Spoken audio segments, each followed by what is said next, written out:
Assistant manager Utpal Gogoi তেখেতে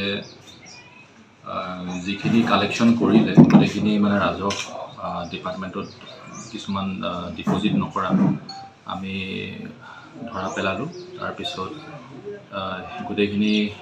গোটেইখিনি এই সম্পৰ্কে আমি হায়াৰ অথৰিটিক আমি জনালোঁ ইতিমধ্যে ইমিডিয়েটলি, আৰু এখেতক বৰ্তমান ছাছপেনশ্যন কৰা হৈছে। আৰু এই বিষয়ে আমাৰ উচ্চ পদৰ বিষয়া আহি এই বিষয়ে অনুসন্ধান কৰি আছে। গুৱাহাটীৰ পৰা আহিছে। কিমান দিন হ'ল ভগ্নেশ্বৰ এনে? এখেতৰ ছাছপেনশ্যন জানুৱাৰী মাহত হৈছে।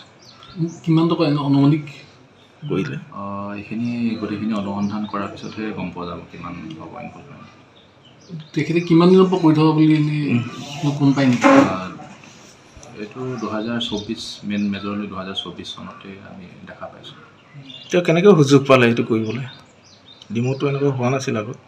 তেনেকৈতো ক'বও নালাগে, কিন্তু মানে এখেতে কেনেকৈ কৰিলে এইটো এখেতেহে গম পাব। এইটো মানে আমি বস্তুটো ডিটেক্ট কৰাৰ লগে লগে আমি যিমান পাৰোঁ একশ্যন লৈছোঁ।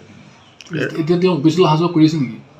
অফিচলৈ এজ পাৰ নৰ্মছ এখেতে এটেণ্ডেঞ্চ এটা দিব লাগে ডেইলি, গতিকে ডেইলি অফিচলৈ আহে। আৰু যিহেতু আজি ইনকুৱাৰী হৈছে গতিকে নিশ্চয় আজিও আহিছে চাগে, এখেতে প্ৰেজেণ্ট থাকিব লাগে। এতিয়া তেওঁ দেখা নাই কিন্তু মই দেখিছিলোঁ, গুচি গ'লোঁ। ঠিক আছে, থেংক ইউ।